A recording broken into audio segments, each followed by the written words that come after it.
Assalamualaikum warahmatullahi wabarakatuh. Perkenalkan, nama saya Bayu Setiawan Priambodo dengan NPM 230120101067. Kali ini saya akan memaparkan dan menjelaskan contoh kata tidak baku yang ada di sekitar lingkungan saya. Nah, kali ini saya kedapatan satu spanduk dari Kodim yang bahasanya sih formal, tapi ternyata masih ada beberapa kata yang kurang sesuai kaidah bahasa Indonesia. Saya akan mengulahnya satu-satu. Nah, kata pertama yang kita bahas adalah rekrutmen. Kata rekrutmen tersebut sering kita jumpai di sekitar kita. Padahal penulisan yang baku dalam bahasa Indonesia yaitu rekrutmen. Ya, walaupun dari bahasa Inggris rekrutmen, dalam bahasa Indonesia yang benar itu adalah rekrutmen tanpa huruf C dan T double. Lanjut, ada tulisan karyawan BGN. Nah, ini bikin penasaran, apa sih BGN itu?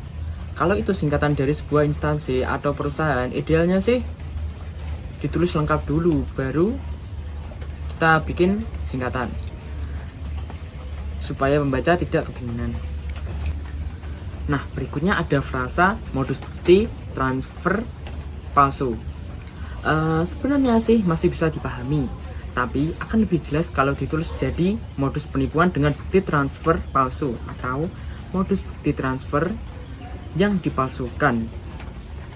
Nah, yang ini terasa lebih jelas dan sesuai dengan kaidah bahasa Indonesia. Lalu selanjutnya ada kata supplier. Kata tersebut sudah sering kita jumpai dan kita pakai, apalagi di dunia bisnis. Tapi dalam bahasa Indonesia yang baku itu adalah pemasok. Yap, walaupun supplier masih sering dipakai, kalau mau yang sesuai KBBI, mending memilih untuk kata pemasok tersebut. Terakhir, ada kata mengecek. Kata tersebut juga serapan dari bahasa Inggris yaitu to check, tapi secara resmi yang baku itu adalah memeriksa. Jadi kalau mau lebih sesuai aturan, kita pilih kata memeriksa, bukan mengecek. Nah, selanjutnya ada spanduk fotokopi yang ada di dekat rumah saya. Nah, kata baku yang pertama adalah kata foto. Yang benar adalah foto, pakai huruf F.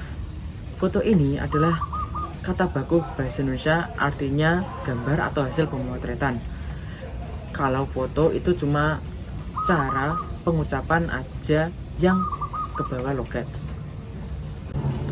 Lanjut, ada kata foto.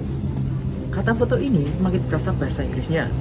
Padahal dalam bahasa Indonesia bentuk yang baku adalah foto. Foto itu memang ejaan dari Inggris, tapi kalau nulis dalam konteks Indonesia, baik itu laporan, spanduk, atau pengumuman, lebih baik pakai ejaan kita sendiri, foto. Nah, yang terakhir adalah kata fotokopi. Kelihatan keren sih, tapi itu bentuknya nggak baku. Fotokopi dalam bahasa Indonesia kita menulisnya adalah fotokopi, satu kata dan memakai huruf T. Fotokopi itu dari bahasa Inggris, sedangkan di KBBI udah ada pendanaan yang lebih akurat, yaitu fotokopi. Jadi kalau mau bikin papan nama, usaha, atau pengumuman, lebih baik memakai kata fotokopi. Sekian pemaparan dan penjelasan kata tidak baku yang ada di sekitar saya. Jika ada salah kata, mohon dimaafkan. Wassalamualaikum warahmatullahi wabarakatuh.